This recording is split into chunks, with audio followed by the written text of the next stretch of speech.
jelas ada yang dijual, jelas ada orang jualan, jelas ada orang mondar-mandir cari yang mau dibeli. Lah kok dia nggak laku dagangannya, mundur 1000 langkah dan mengatakan gak mungkin aku bisa kaya kalau caranya seperti ini.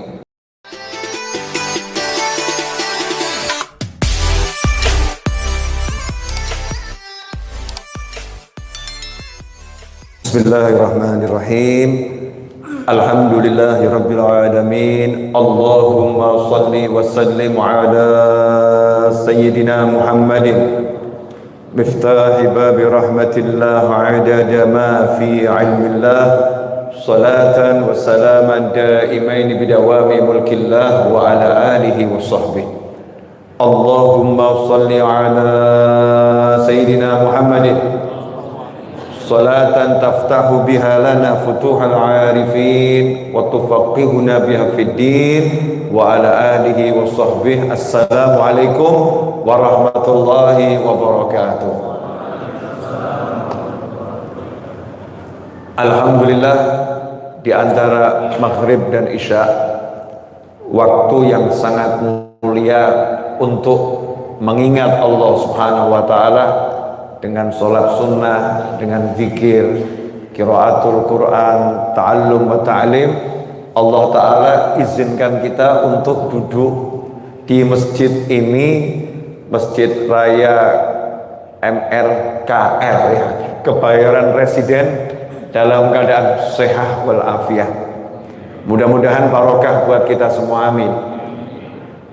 Panitia menyiapkan tema buat saya, amalan-amalan di bulan haram. Itu tema yang disiapkan panitia, tapi Allah nggak mengizinkan saya ngomong itu.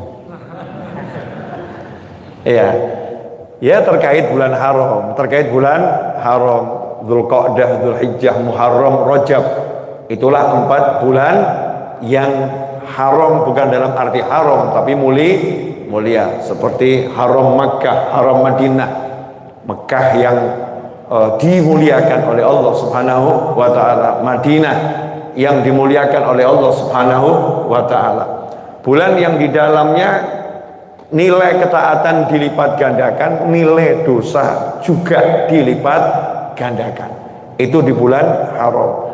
Nah, karena kita dekat dengan bulan haji ya, Dzulhijjah, dan ada satu peristiwa yang kita diperintahkan untuk memperingatinya dengan ibadah haji dan ibadah kurban, maka saya mau ambil ringkasnya saja.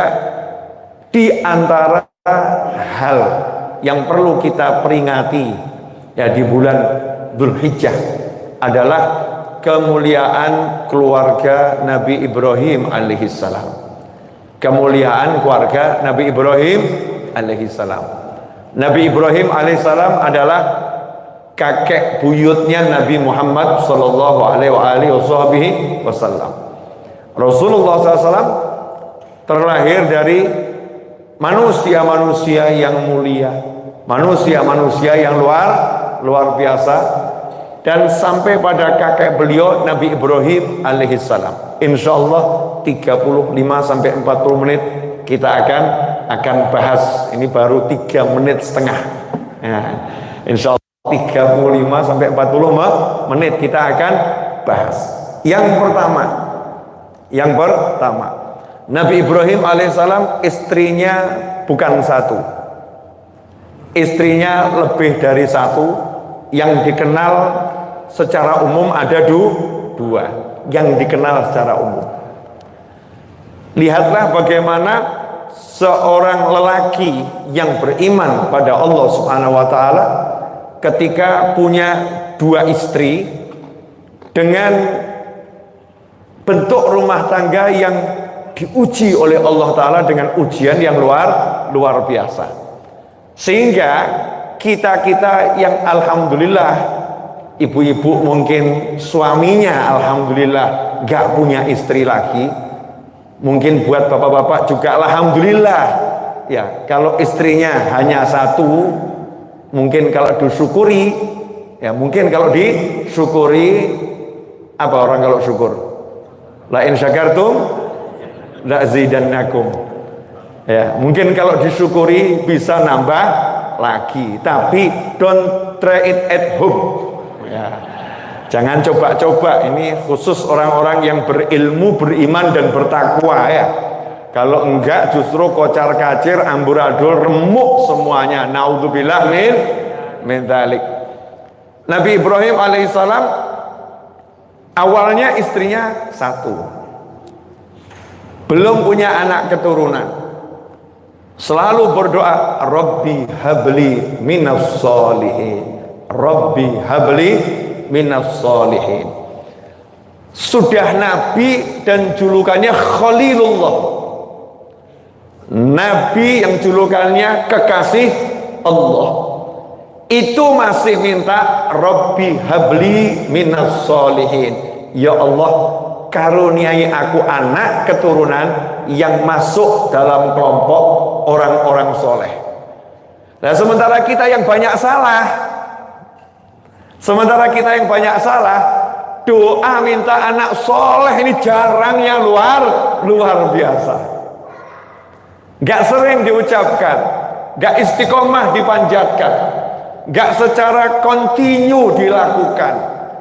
Sebelum punya anak, bahkan setelah punya anak, doa ini seakan-akan gak penting, permohonan ini seakan-akan gak urgent.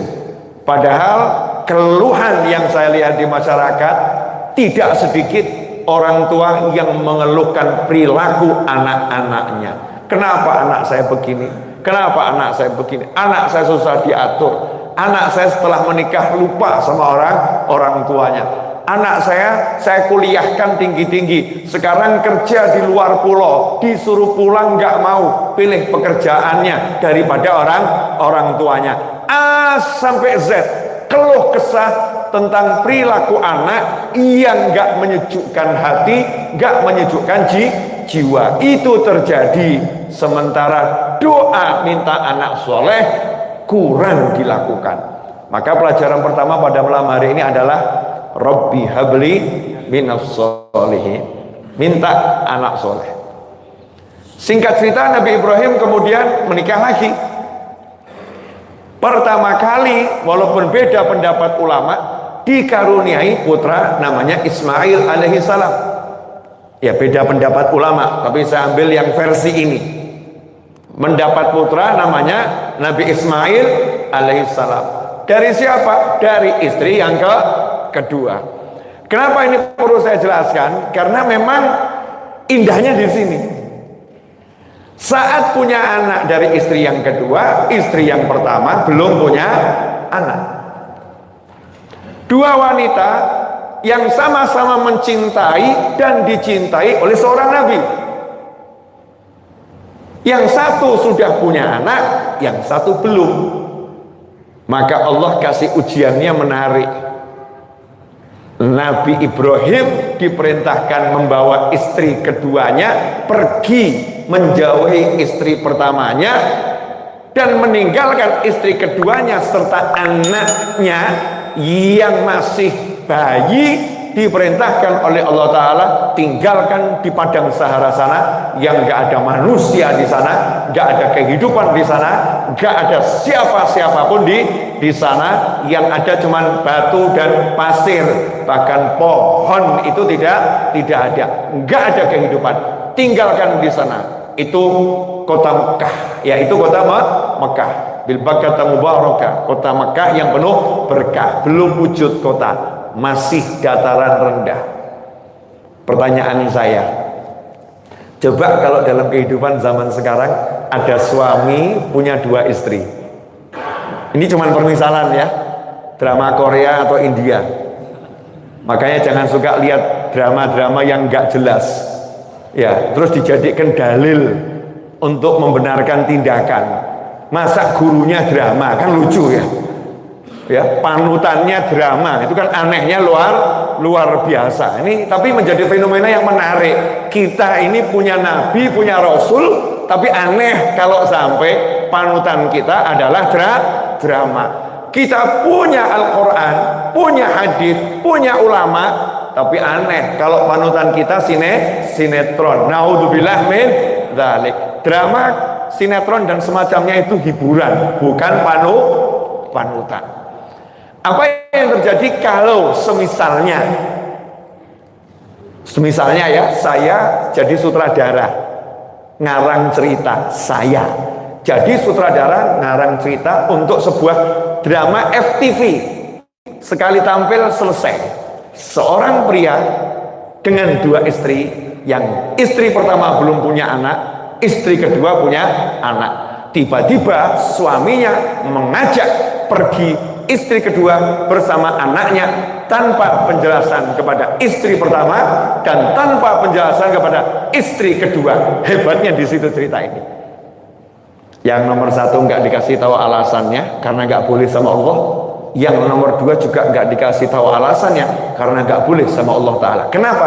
Karena judulnya ini ujian untuk suami istri, biar tetap jadi misteri.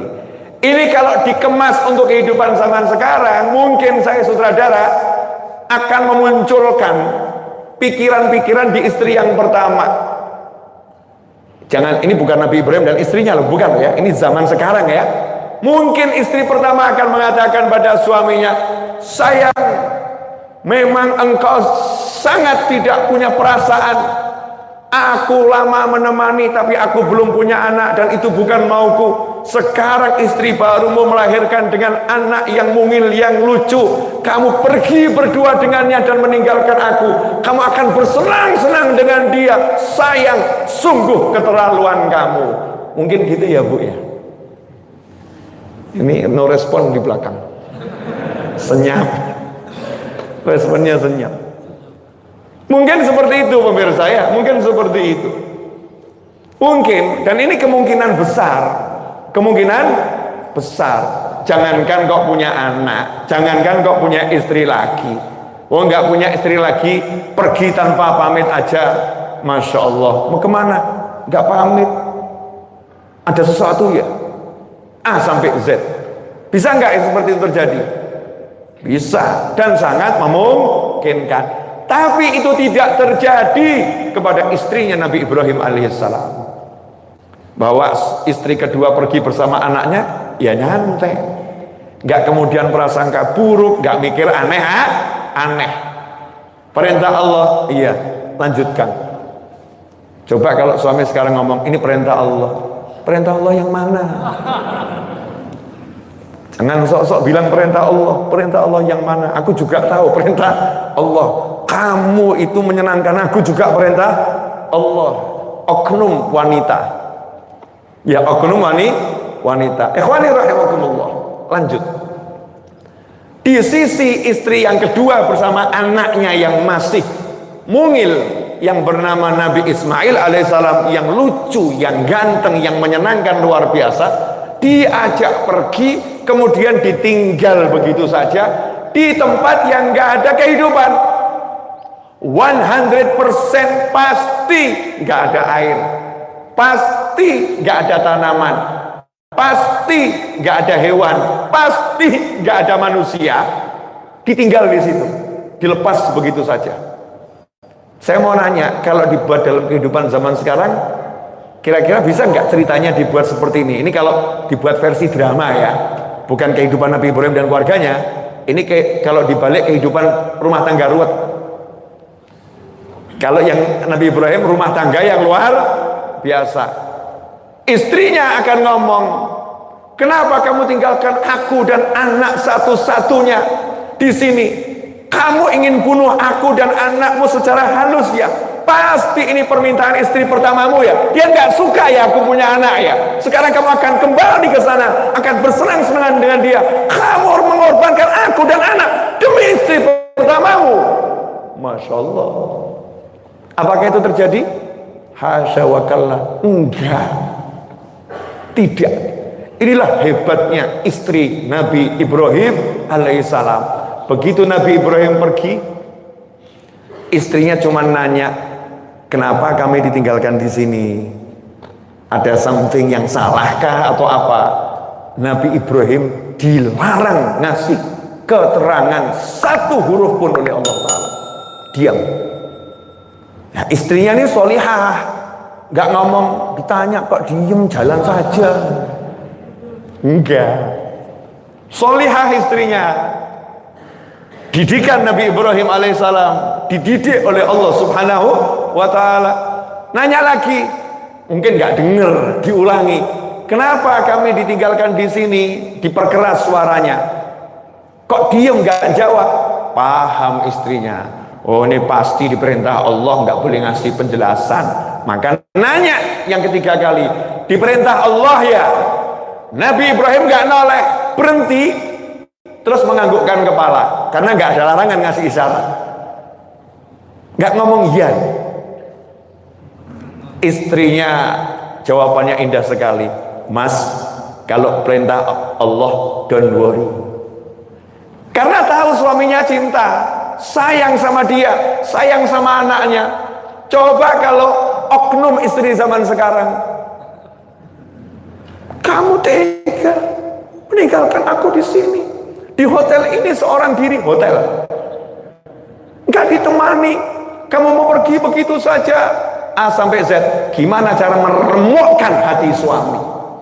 Gimana caranya dengan kalimat-kalimat suaminya agar hatinya hancur, agar hati suaminya gundah, agar hati suaminya nggak tenang, agar suaminya pergi dan tetap perhatian dengannya dengan menggunakan kalimat-kalimat yang mengacaukan pikiran dan jiwa. Mungkin Anda salah satu korbannya. Entah di mana ya, bukan di sini loh ya. Ya, entah di mana, wallahu a'lam. Lain istrinya Nabi Ibrahim alaihissalam. Bukan mengacaukan hati suaminya, bukan minta belas kasih, tapi jadi wanita. Nah, ini wanita. Sayang, lanjutkan perjalanan. Tinggalkan kami. Jangan resah, jangan gelisah, mantapkan langkahmu. Kalau Allah yang suruh, pasti Allah yang ngurus. Jangan kamu pikiri, lanjutkan. Anakmu biar aku yang urus. Masya Allah. Jalan Nabi Ibrahim mantap, tapi hatinya ya remuk. Jalan sampai jauh. Nanti kalau antum insya Allah nyampe ke Mekah untuk haji maupun umroh, amin, itu di luar, kalau sekarang ya, sekarang kan sudah jadi hotel-hotel itu ya. Nah itu nanti kalau kita dari Masjidil Haram udah keluar pelataran ke arah ke hotel-hotel itu, nanti ada jalan Ibrahim. Ya, itu jalan di mana Nabi Ibrahim alaihissalam yang saat itu meninggalkan istrinya dan anaknya, kemudian berbalik, berhenti, kemudian berbalik melihat ke arah titik ditinggalkannya itu sekarang jadi Ka'bah. Melihat ke arah Ka'bah, kemudian angkat tangan. Nabi Ibrahim alaihissalam suami yang sayang sama istrinya, suami yang sayang sama anaknya, pria yang bertanggung jawab. Saat memang tidak boleh menemani, Allah yang larang. Saat tidak boleh memberikan penjelasan karena Allah yang melarang, tapi Nabi Ibrahim tidak meninggalkan bekal untuk anak dan istrinya. Tanggung jawabnya dijalankan. Sekarang gaya kadang ini pria-pria pengangguran dan malas. Sayang, aku akan berjuang di jalan Allah. Iktikaf di masjid, gak pernah pergi ke pasar. Yang sabar di rumah ya sayangnya. Malas sebetulnya cari nafkah ke pasar, malas bekerja. Alasannya, aku akan berjuang di jalan Allah. Iktikaf di masjid, baca Al-Quran, zikir, sholat, dan lain sebagainya. Istrinya nggak dicarikan nafkah, anaknya nggak dicarikan nafkah, dan berkata pada pasangannya, yang sabar ya sampai Allah kasih kita rezeki. Ini salah guru nih, salah belajar. Islam nggak ngajarkan seperti itu, enggak. Waktunya ke masjid, waktunya ke pasar, waktunya bergerak. Burung saja tahu kapan waktunya pulang, kapan waktunya terbang, kapan waktunya istirahat. Ayam pun tahu kapan saatnya untuk cari makan, kapan saatnya dia bersama pasangannya, kapan saatnya bersama anak-anaknya. Nah, kita ini umat Islam diajarkan oleh Allah Subhanahu wa taala untuk apa? Tanggung jawab menjadi manusia.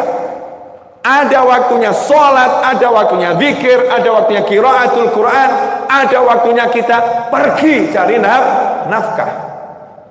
Nabi Ibrahim alaihissalam pengen nemenin, pengen ngasih, tapi Allah melarang.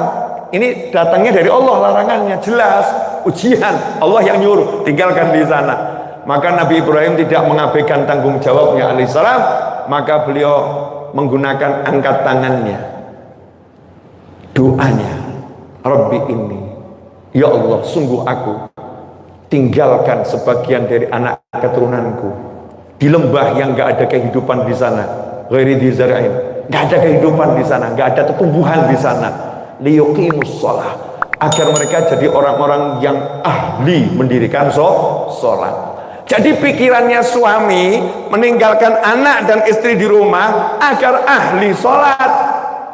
Zaman sekarang banyak sekali orang tua nggak punya konsep ini. Anaknya tidak dijadikan ahli sholat, istrinya tidak dijadikan ahli sholat, anaknya disekolahkan, anaknya di SD kan, anaknya di SMP kan, anaknya di SMA kan, SMU kan, SMK kan, anaknya dikuliahkan, tapi anaknya tidak disolatkan. Liyuqimus sholah. Bahkan gak sedikit tuh yang pagi bangunin anak sekolah, ayo sekolah, ayo sekolah, ayo sekolah, gak ngurus subuhnya kerja atau enggak nih. Subuhnya dikerjakan atau tidak gak jadi perhatian, yang penting sholatnya jangan terlambat. Subuhnya terlambat gak difikirkan. Sholat bukan jadi yang utama, sholat bukan jadi yang utama. Sementara Nabi Ibrahim alaihissalam dalam kondisi anak istrinya menurut nalar, sebentar lagi mati, dehidrasi. Ya mudah-mudahan anak teman saya yang lagi sakit panas dan tadi dehidrasi, anaknya Mas Angga segera sehat dan sembuh, amin. Ini Nabi Ismail kalau didiamkan mati dehidrasi karena kehabisan air. Jelas gak ada air di sana. Tapi Nabi Ibrahim doanya optimis, doanya optimis, dikasih biar jadi orang yang mendirikan sholat. Artinya apa? Sebelum ditinggal di situ sudah ibunya dididik jadi orang yang ahli sholat. Boleh dilanjut? 22 menit, 18 menit lagi pertandingan usai.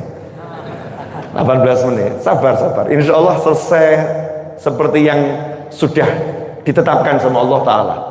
Karena saya nggak punya rencana ini. Ya, menit ini ngomong begini nggak ada rencananya. Pokoknya ya sekeluarnya. Subhanallah. Kalimat berikutnya itu apa? Kirimkan manusia dari segala penjuru. Beri mereka ini anak keturunanku, ini rezeki buah-buahan, dan kirimkan manusia dari segala penjuru. Karena memang gak punya uang, gak punya harta, gak bisa nemenin, gak bisa kerja mendampingi, karena diperintahkan Allah tugas meninggalkannya, maka digunakan kekuatan utamanya, minta sama Allah Ta'ala. Kalau gitu ya Allah, beri anak keturunanku, keluargaku makanan, buah-buahan dari segala penjuru. Datangkan manusia untuk menemani dari segala penjuru. Padahal itu tidak logis, gak masuk akal. Kenapa nggak masuk akal? Ya udah jelas nggak ada manusia, udah jelas bekalnya itu cuma cukup untuk 2-3 hari, udah jelas nggak ada musafir pernah lewat sana, udah jelas ini tempat siapapun ditaruh di situ menurut hitung-hitungan pasti mati. Nah, kok Nabi Ibrahim mintanya itu aneh. Nanti mereka ini akan beranak pinak, ini anakku ini akan punya anak yang banyak, akan jadi orang-orang yang mendirikan sholat. Dan aku minta dikirimkan buah-buahan kepada mereka ya Allah, dan kirimkan manusia yang banyak dari segala penjuru kepada mereka. Masuk akal kan? Sedikit pun Nabi Ibrahim alaihissalam tidak mendoakan seperti ini. Ya Allah tolong selamatkan anakku, ya Allah tolong selamatkan istriku, ya Allah tolong lindungi mereka, ya Allah tolong. Enggak. Padahal kan urgennya itu ya. Kenapa tidak? Karena paham kalau udah Allah yang nyuruh pasti Allah yang menjamin. Untuk keselamatan anak istrinya saat ditinggalkan, Nabi Ibrahim tenang. Nabi Ibrahim tenang. tapi setelah itu menjalankan kewajibannya sebagai seorang suami. Aku bisanya apa? Bisanya ngasih doa, kasih doa. Nah ini udah duit nggak ngasih, doa yang nggak ngasih. Ya Masya Allah ini bapak teladan ini. Bapak teladan kalau seperti itu, duit nggak ngasih, doa nggak ngasih, kerja juga tidak, alasannya takdir bid. Masya Allah. Bahkan beralasan dengan takdir, naudzubillah min dzalik. Hasilnya, cek hasilnya. Ajib. Setelah berdoa, apakah datang awan hitam terus turun hujan? Enggak. Setelah berdoa, apakah kemudian datang musafir bawa buah-buahan? Enggak. Setelah berdoa, apakah kemudian Allah kirimkan malaikat ditampakkan wujud manusia? Dan tangisannya Nabi Ismail itu kencengnya luar biasa. Jangan kamu kira kalau Nabi kemudian nangisnya lemah lembut. Enggak ada. Karena keperkasaan, kesehatan, ya keras. Kenceng nangisnya. Apakah ibunya kemudian memeluk anaknya sembari berkata, "Nak, terima nasib ya nak." Apakah begitu? Nah, ini sudah ibu cek, nggak ada air, nggak ada kehidupan, nggak ada manusia. Daripada nanti ibu habiskan energi untuk cari air, akhirnya ibu toh akan mati, kamu juga mati. Lebih baik kita berakhir menunggu ajal berpelukan. Ada begitu? Enggak. Last minute, kondisinya darurat. Apakah dalam kondisi darurat last minute semacam ini wanita yang solihah menyerah? Hasya wa kalla. Apakah didikannya Nabi yang julukannya Khalilullah, istrinya menyerah? Hasya wa kalla. Dalam kondisi kepepet maksimal, yakinnya sama Allah enggak putus. Kemarin saya dapat WhatsApp dari satu orang ngomong begini, mudah-mudahan Allah memberinya petunjuk dalam hatinya, amin.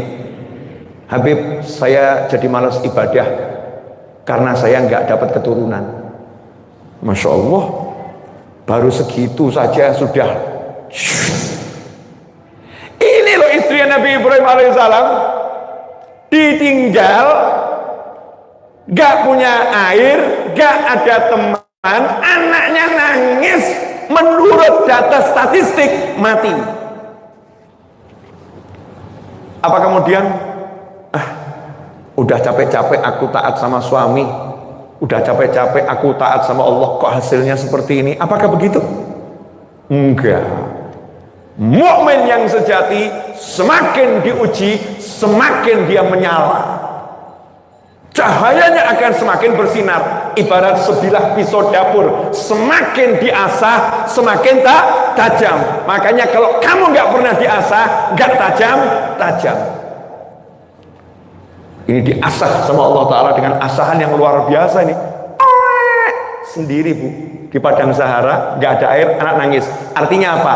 Nggak ada solusi menurut penglihatan mata. Nggak ada solusi. Tapi lain, ini didikannya Nabi, istri Nabi. Makanya sama orang-orang soleh, sama Anbiya wal Mursalin yang beradab, jangan memperbincangkan istri Anbiya wal Mursalin dianggap-anggap seperti istri kita. Kadang-kadang kita sebagai wanita itu juga gitu, menyamakan seakan-akan istri-istri Nabi itu seperti dirinya itu hatinya. Masya Allah. Naudzubillah min dzalik. Yang terjadi adalah sang ibu ini meninggalkan anaknya karena yang paling logis yang harus dilakukan tetap satu hal, percaya Allah akan memberikan solusi apapun itu nama solusinya. Tapi tugasku sebagai seorang ibu, sebagai manusia adalah mencari air meskipun nggak ada gerak. Paling masuk akal naik ke bukit Sofa, di ketinggian, cari di sekitar ada nggak manusia yang bisa dimintai tolong. Di sofa nggak ada, lari ke Marwah. Sampai di Marwah nggak ada, apakah berhenti? Udah saya cari sofa Marwah nggak ada. Apakah seperti itu? Tidak. Maka dia mendinai dirinya sendiri. Mungkin penglihatanku salah. Siapa tahu sekarang di sana ada manusia lagi lari sofa Marwah, sofa Marwah, sofa Marwah, bergerak. Meskipun dalam penglihatan gak mungkin ada yang bisa dihasilkan. Lah kok sekarang ada laki-laki ngakunya beriman, baru ke pasar 5 hari nggak dapat untung, mutung saudara-saudara, nggak mau ke pasar lagi dan mengatakan nggak mungkin aku dapat keuntungan dari sana, dah nganggur saja di rumah, putus asa. Belum seperti istrinya Nabi Ibrahim diuji, baru ke pasar, jelas ada yang dijual, jelas ada orang jualan, jelas ada orang mondar-mandir cari yang mau dibeli. Lah kok dia nggak laku dagangannya, mundur 1000 langkah dan mengatakan gak mungkin aku bisa kaya kalau caranya seperti ini. Masya Allah. Beda dengan istrinya Nabi Ibrahim, ngerti kekayaan dari Allah. Al-Ghani wallah wal mughni wallah. Yang maha kaya Allah, yang maha mengayakan adalah Allah. Sehingga tidak berhenti bergerak, sofa Marwah, sofa Marwah, sofa Marwah, sofa Marwah 7 kali. Allah munculkan rezekinya nggak jauh, yang dicari air, betul ya? Maka langsung Allah kasih air. Dari mana? Musafir datang? Enggak. Malaikat datang? Enggak. Atau ada makhluk yang bawa air datang? Enggak. Kirimkan hujan? Enggak. Allah pengen tunjukkan kuasanya, sesuatu yang sampai zaman sekarang ini pun sulit dilakukan. Apa itu? Memunculkan air tanpa ngebur. Lain loh kalau sumber mata air, ini bukan sumber mata air loh ya, tanah gersang nggak dibur, tiba-tiba muncul air. Ya muncul air, ternyata ngeburnya itu lari sofa Marwah, sofa Marwah, sofa Marwah. Makanya kalau sa'i sofa Marwah yang semangat, karena itu lagi ngebur rezekimu sendiri. Rahasia, jangan di-share. Ya, ini rahasia, jangan di-share. Apa sih manfaatnya lari sofa Marwah? Di antara hikmahnya, kamu lagi ngebur rezekimu sendiri. Makanya yang semangat, semangat, tolong jangan di-share ya. Jangan, nanti pada semangat pengen ke sofa Marwah tuh. Nah subhanallah, muncul rezekinya dari bawah tanah naik ke atas, tanpa mesin pendorong, tanpa pompa, tanpa satelit untuk melihat di mana sumber air. Hasilnya jalan nih doanya Nabi Ibrahim alaihissalam. Doanya jalan agar anak keturunanku menjadi orang yang mendirikan sholat. Berarti kan harus jadi dewasa, berarti kan harus menikah, berarti kan harus beranak keturunan, berarti kan harus ada masyarakat. Maka saat itu setelah dapat air, anak selamat, ibu selamat, mulailah burung dengan penglihatannya yang tajam.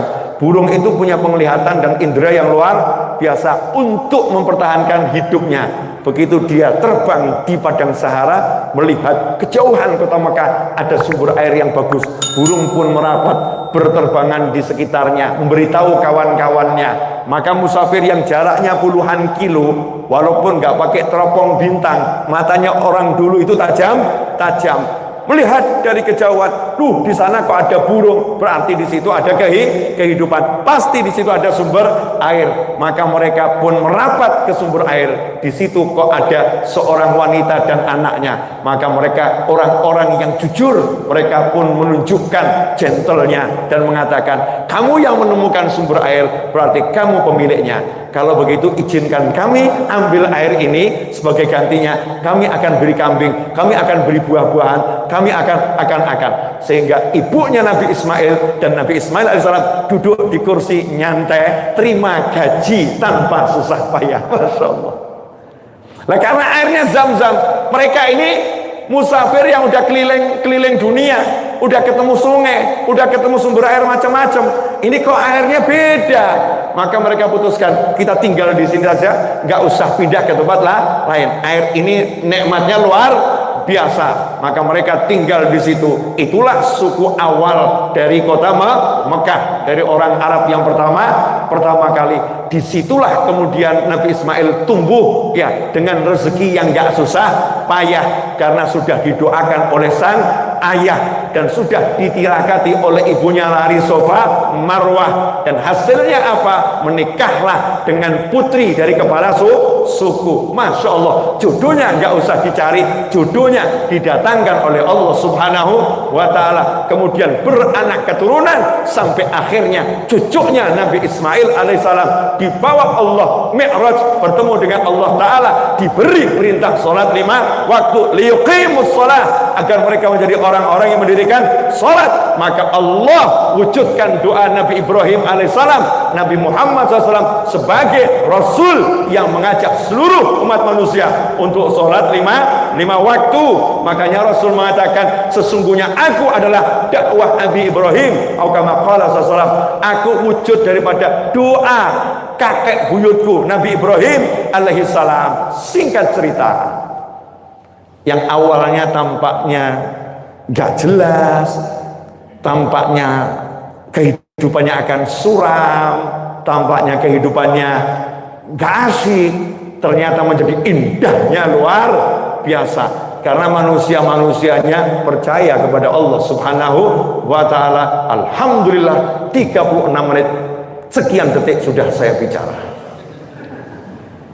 5 menit lagi kalau nggak salah adzan maghribnya, 5 atau 6 menit lagi, adzan isya ya, sebentar lagi, belum selesai, belum.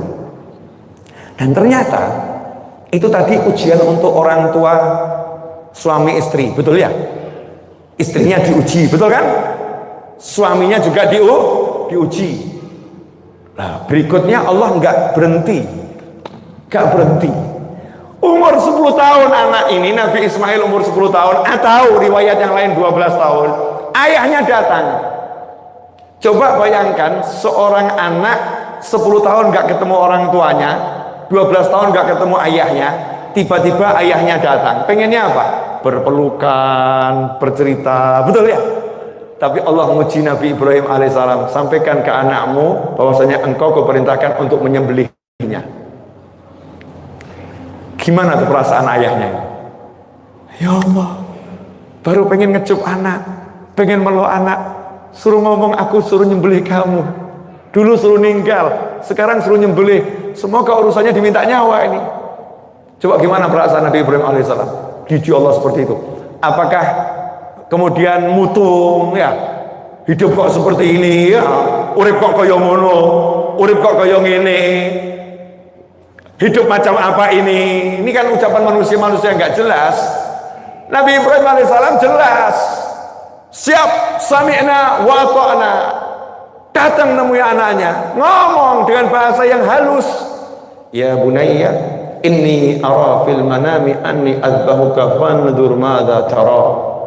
Anakku yang kucinta, ayah bermimpi nyembelih kamu.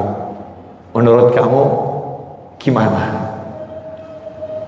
Ini Nabi Ismail. Coba kalau anak zaman sekarang, jangankan kok begitu, ayahnya ngomong begini, nah, ayah ini sudah ketemu pria yang ganteng dan soleh, kamu saya jodohkan dengannya. Apa jawaban anaknya? 10 tahun gak ketemu loh nih, datang-datang tahu-tahu bapaknya, kamu sudah saya jodohkan, besok saya nikahkan. Kira-kira bagaimana?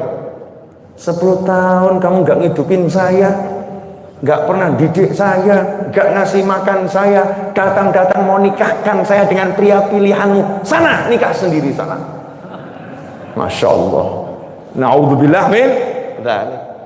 Ini bukan mau dinikahkan, bukan, diminta nyawanya. Dan hebatnya Nabi Ismail paham kalau itu mimpi ayahnya adalah wahyu. Kenapa anak yang umur 10 tahun, 12 tahun bisa paham? Jawabannya adalah karena ibunya alimah, ibunya berilmu, ibunya sholihah, ibunya luar biasa. Seakan-akan single parent, suaminya tugas di luar negeri, suaminya nggak bisa WhatsApp, video call bahkan nggak bisa, lost sinyal, daerah tanpa sinyal, nggak bisa kirim surat pun tidak bisa, nggak ada kantor posnya. Istrinya harus sendiri menghidupi anaknya, mendidik anaknya, tapi istrinya sudah dididik oleh suaminya untuk kenal Allah Ta'ala. Apa yang dilakukan oleh istrinya? Nah, kamu punya bapak nak, bapakmu baik banget, bapakmu cinta kamu, bapakmu cinta ibumu, bapakmu itu nabi, bapakmu lagi bertugas melaksanakan perintah Allah, bapakmu sayang kamu. Coba kalau istri zaman sekarang, bapakmu tuh nggak tanggung jawab, bapakmu tuh nggak pernah ngurusin kamu, ibumu lu pontang-panting, mati-matian, kepala jadi kaki, kaki jadi kepala, bapakmu sama sekali nggak ngurus kamu. Jadi jangan sebut-sebut nama ayahmu lagi. Masya Allah. Ada enggak model begini? Ada di sinetron, di drama mana, wallahu a'lam. Tapi dalam kehidupan ini ada yang model seperti itu. Naudzubillah min dzalik, oknum-oknum tertentu yang belum kenal Allah Subhanahu wa ta'ala. Beda dengan istri Nabi Ibrahim, ngomong ke anaknya, bapakmu baik. Buktinya apa? Begitu bapaknya datang disambut, bapaknya ngomong, inni arafil manami anni azbahuka fanzur madza tara, aku mimpi menyembelih kamu, bagaimana pendapatmu? Jawaban anaknya, ya abati fa'al ma tu'mar. Oh ayah yang ku sayang, yang ku cinta, laksanakan saja yang diperintahkan. Saking solehnya Nabi Ismail, nggak ngomong laksanakan perintah Allah. Kenapa? Urusannya nggak enak, urusannya disembelih, maka nggak ngomong Allah yang perintah, laksanakan yang diperintahkan.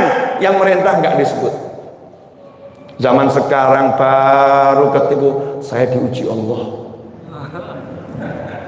bannya pecah, saya diuji Allah, saya diuji Allah.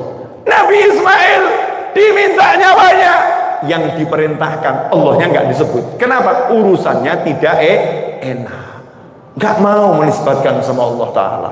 Akhlaknya luar biasa, laksanakan yang diperintahkan. Kok bisa ya anak umur 10 tahun jadi seperti ini? Karena bapaknya cita-citanya satu, agar jadi anak yang mendirikan sholat. Karena istrinya dididik, urusi anakmu sholat. Tuh tanya sama anak saya, tuh duduk di situ anak saya, pulang dari wisuda SMP bawa rapot. Abu ya, nggak pengen lihat nilai rapotnya Anis, karena nilainya bagus-bagus. Nggak pengen lihat nilai rapotnya Anis. Tak jawab, nggak penting, nggak mau, nggak penting, nggak mau. Yang penting tak lihat kamu tiap hari sholatnya bagus, kamu rajin baca Al-Quran, selesai. Aku nggak butuh nilai rapotmu. Ini sekarang giliran ada orang tua lain, anaknya rajin sholat, rajin baca Al-Quran. Gimana nih rapotmu seperti ini? Anak macam apa kamu? Masya Allah. Kalau yang namanya anak dididik sama sholat sama Al-Quran, gak mungkin salah, gak mungkin. Tapi manusia itu punya bakat. Mungkin 5 di matematika, tapi kalau 10 di Al-Quran itu kan prestasi.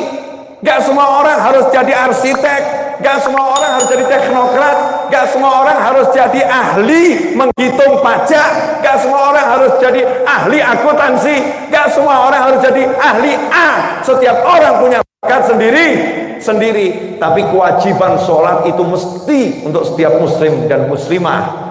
Makanya penting kita tekankan di situ. Hasilnya umur 10 tahun anak Nabi Ibrahim yang bernama Ismail alaihissalam udah menjadi manusia yang luar biasa.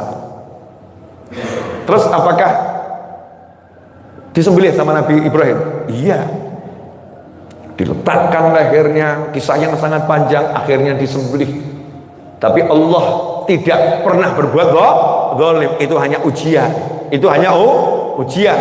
Maka begitu pisau diletakkan di leher, maka keajaiban yang terjadi pada Nabi Ibrahim saat dibakar dengan api, Allah berkata kepada api, ya naru kuni bardan wa salaman ala Ibrahim. Hei api, jadi kamu dingin dan menyelamatkan untuk Ibrahim. Maka itu terjadi kepada Nabi Ismail, umurnya baru 10 tahun. Wahai leher, jadilah engkau baja yang keras, yang besi tak mampu menggoresmu sedikit pun. Jadi digores seperti apapun nggak bisa. Kenapa? Besi baja, pisaunya nggak nembus. Kebal tanpa belajar, sakti tanpa berguru. Sekarang nggak bisa apa-apa, ngakunya sakti, nggak bisa. Allahnya bilang, cukup, sudah lulus, udah kamu sudah melakukan perintah. Allah datangkan domba dari surga, sembelih dombanya, gantinya ini. sampai akhir zaman akan kuperintahkan umat manusia setiap tahun untuk nyembelih daging korban. Semua pahalanya diberikan untuk Nabi Ismail alaihissalam karena bektinya sama orang tua. Anak gak pernah ketemu, diminta nyawanya diberikan. Dan sekarang ini ada anak baru diminta hartanya hitung-hitungan. Ustadz, Yai, Habib, guru, pusing saya ngadepin ayah saya. Kenapa? Dikit-dikit minta uang. Ya Allah. Lah kamu tuh dulu belum lahir udah ngabisin uang orang tuamu kok. Belum lahir itu buat ke dokter berapa? Betul ya? Ada lagi yang komentar, ibu saya nggak pernah besarkan saya, ibu saya nggak pernah ngurus saya, ibu saya nggak pernah perhatian sama saya. Nggak ada yang dilakukan olehnya untuk saya kecuali melahirkan. Selain melahirkan, dia nggak pernah berbuat apa-apa. Saya balik, utek nggono didik. Maaf ya, saya pakai bahasa kasar ya. Utek nggono didik. Ayo mikir sing waras. Waras ojo edan. Gimana maksudnya Ustadz Habib? Kamu yang waras dulu. Kalau ibumu cari uang, itu yang dikorbankan harta, itu kecil. Jadi kalau ibumu menyekolahkan kamu, ibumu ngasih makan kamu, itu kecil. Tapi ibumu melahirkan kamu, itu nyawanya yang dipertaruhkan.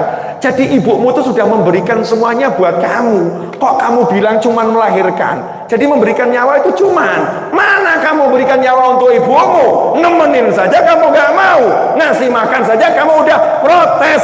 Anak macam apa kamu mengatakan nyawa ibumu itu bukan apa-apa? Masya Allah, wanita yang melahirkan anaknya itu udah memberikan hidupnya untuk anaknya. Siapa di antara kaum pria ini yang mau memberikan hidupnya untuk anaknya? Mikir, belum tentu loh. Belum tentu. Anaknya gagal ginjal, bapaknya ginjalnya sehat-sehat saja. Kata dokter, kalau ginjal bapak dicopot satu diberikan anaknya gimana? Apa nggak ada donor yang lain? Mikir. Nabi Ismail alaihissalam tuh lihat, semuanya ambil ayah. Hasilnya Allah berikan seluruh dunia untuk Ismail alaihissalam. Setiap tahun kita jadi rukun Islam haji itu untuk menghormati Nabi Ibrahim, Nabi Ismail dan keluarga besarnya. Setiap sholat at-tahiyatul mubarakatus salawatut tayyibatu lillah. Assalamu alayka ayyuhan nabi wa rahmatullahi wabarakatuh. Assalamu alayna wa ala ibadillahi sholihin. Sampai akhirnya sholawatnya namanya sholawat apa? Ibrahimiyah. Allahumma salli ala Sayyidina Muhammadin wa ala ali Sayyidina Muhammadin kama sallaita ala Sayyidina Ibrahim wa ala ali Sayyidina Ibrahim. Yang lain gak disebut, yang disebut Nabi Ibrahim dan keluarganya. Kenapa? Lulus. Nah inilah salah satu peristiwa yang terjadi di Ashhurul Hurum, di bulan haram, di Dzulhijjah. Jadi kalau saya ditanya, apakah salah satu amalan terbaik di bulan haram? Salah satunya adalah menjadi suami yang perhatian kepada istri, menjadi istri yang gak punya prasangka buruk pada suami, menjadi ibu yang totalitas mendidik anak, menjadi anak yang bakti tanpa henti pada orang tua, sehingga keluarganya itu dapat julukan sakinah, mawaddah, warahmah. Bukan hanya suami istri, tapi sampai anak turunan menjadi orang-orang yang luar biasa. Jazakumullah khairan. Seperti janji 48 menit bahkan lebih ini ya, dari yang sudah saya sampaikan di awal tadi. Insya Allah berkah karena 2,5 menit lagi waktunya iqamah dan saya udah jamak takdim. Saya mohon maaf, selesai majlis ini saya akan melanjutkan tugas saya, lanjutkan antum dengan tugas antum masing-masing. Insya Allah berkah manfaat. Kurang lebih mohon maaf. Sekaligus saya umumkan, insya Allah besok ba'dal maghrib, bainal isya'in, antara maghrib dan isya, insya Allah ada kajian di Masjid Raya Bintaro Jaya. Saya pembicaranya dengan tema dampak zikir. Ya, dampak zikir. Itu cuma judul, isinya apa? Wallahu a'lam. Wa afu minkum wa sallallahu ala sayyidina Muhammadin wa alihi wasallam walhamdulillahi rabbil alamin. Wassalamu alaikum warahmatullahi wabarakatuh.